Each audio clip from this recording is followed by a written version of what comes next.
आज की कहानी अनुभव की कंघी। रामधन नाम का एक पुराना व्यापारी था जो अपनी व्यापारी समझ के कारण दोनों हाथों से कमा रहा था। उसको कोई भी टक्कर नहीं दे सकता था। वो दूर दूर से अनाज लाकर उसे शहर में बेचता था। उसे बहुत सा लाभ होता था। वो अपनी इस कामयाबी से बहुत खुश था। इसीलिए उसने सोचा व्यापार बढ़ाना चाहिए और उसने पड़ोसी राज्य में जाकर व्यापार करने की सोची।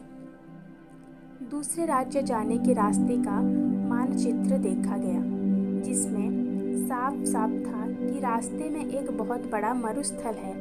खबरों के अनुसार उस स्थान पर कई लुटेरे भी हैं, लेकिन बूढ़ा व्यापारी कई सपने देख चुका था।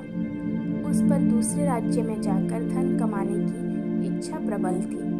उसने अपने कई किसान साथियों को लेकर प्रस्थान करने की ठान ली।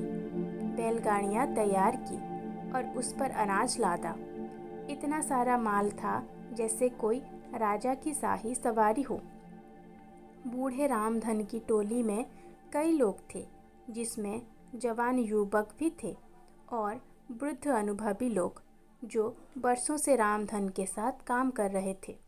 जवानों के अनुसार अगर इस टोली का नेतृत्व कोई नव युवक करता तो अच्छा होता, क्योंकि यह वृद्ध रामधन तो धीरे धीरे जाएगा और पता नहीं उस मरुस्थल में क्या क्या देखना पड़ेगा।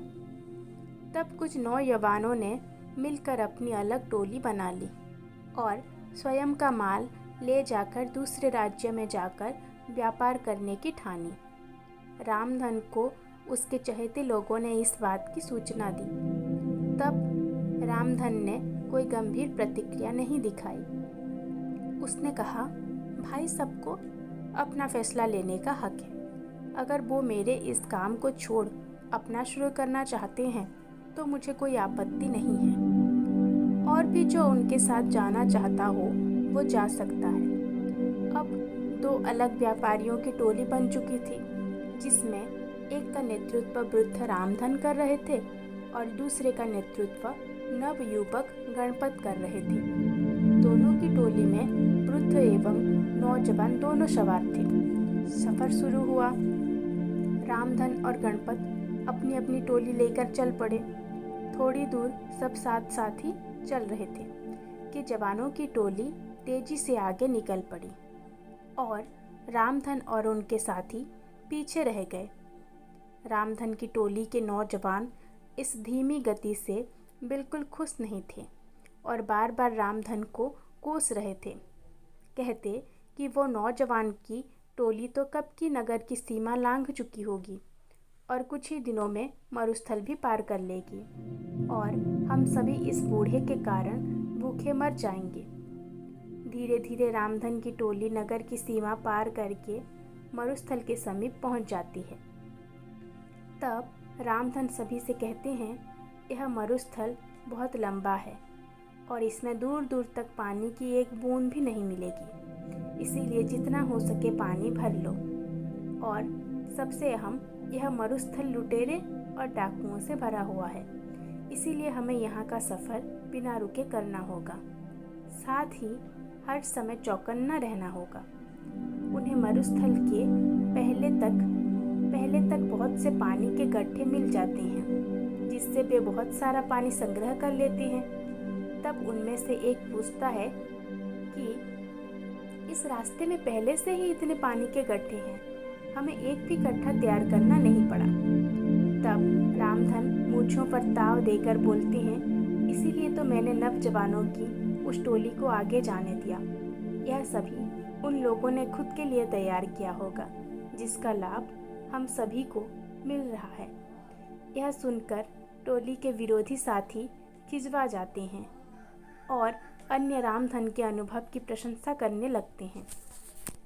सभी रामधन के कहे अनुसार बंदोबस्त करके और आराम करके आगे बढ़ते हैं। आगे बढ़ते हुए रामधन सभी को आगाह कर देता है कि अब हम सभी मरुस्थल में प्रवेश करने वाले हैं, जहाँ ना तो पानी मिलेगा, ना खाने को फल और ना ही ठहरने का स्थान। और यह बहुत लंबा भी है, हमें कई दिन भी लग सकते हैं। सभी रामधन की बात में हामी मिलाते हुए उसके पीछे हो लेते हैं। अब वे सभी मरुस्थल में प्रवेश कर चुके थे, जहाँ बहुत ज़्यादा गर्मी थी, जैसे अलाव लिए चल रहे हों। आगे चलते चलते उन्हें सामने से कुछ लोग आते दिखाई देते हैं। वे सभी रामधन को प्रणाम करते हैं और हालचाल पूछते हैं। उनमें से एक कहता है, आप सभी व्यापारी लगते हो, काफ़ी दूर से चले आ रहे हो। अगर कोई सेवा का अवसर देंगे तो हम सभी तत्पर हैं। उसकी बातें सुन रामधन हाथ जोड़कर कह देता है कि भाई, हम सभी भले चंगे हैं, तुम्हारा धन्यवाद जो तुम सभी ने इतना सोचा।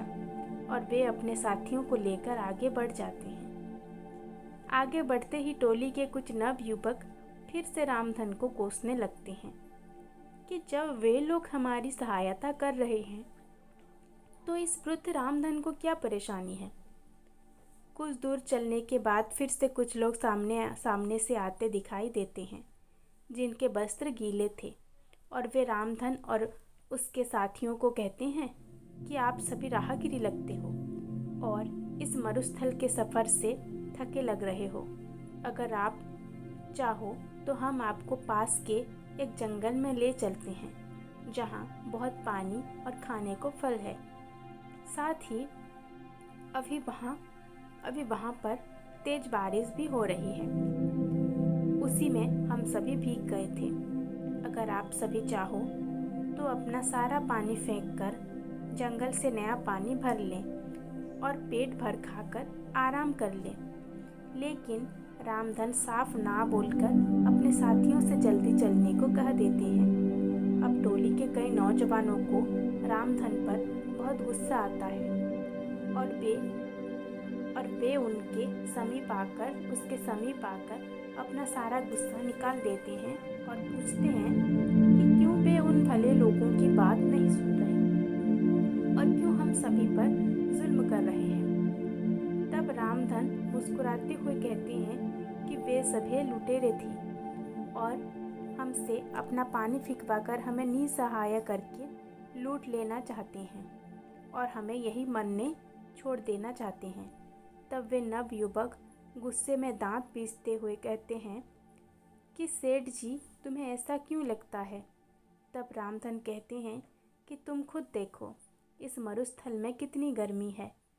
क्या यहाँ आसपास कोई जंगल हो भी सकता है। यहाँ की भूमि इतनी सूखी है कि दूर दूर तक बारिश ना होने का संकेत देती है।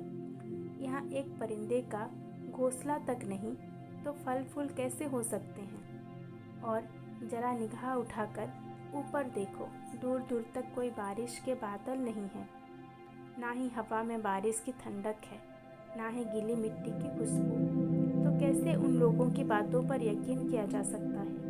मेरी बात मानो, कुछ भी हो जाए अपना पानी मत फेंकना और ना ही कहीं भी रुकना। कुछ देर आगे चलने के बाद उन्हें रास्ते में कई नर कंकाल और टूटी फूटी बैलगाड़ी मिलती है।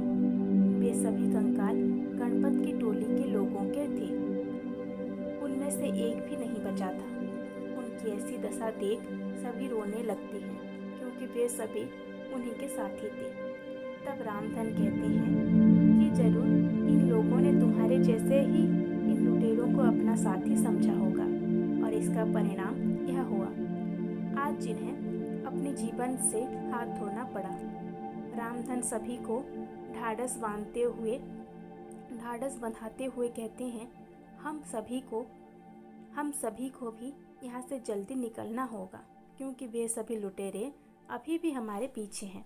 प्रार्थना करो कि हम सभी सही सलामत यहाँ से निकल जाएं। अंत में रामधन की समझ से सभी अपने उचित स्थान पर सही सलामत पहुँच गए। इस कहानी से हमें यह शिक्षा मिलती है, कहते अनुभव की कंघी जब काम आती है,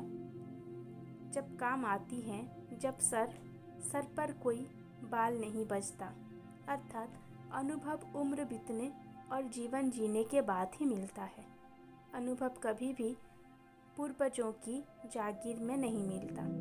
जैसे इस कहानी में नवजवानों में जोश तो बहुत था, लेकिन अनुभव की कंघी नहीं थी, जो कि रामधन के पास थी, जिसका उसने सही समय पर इस्तेमाल किया और विपत्ति से सभी को निकाल कर ले गया। शिक्षा यही है कि किसी काम को करने के लिए जोश के साथ अनुभव होना भी अत्यंत आवश्यक है।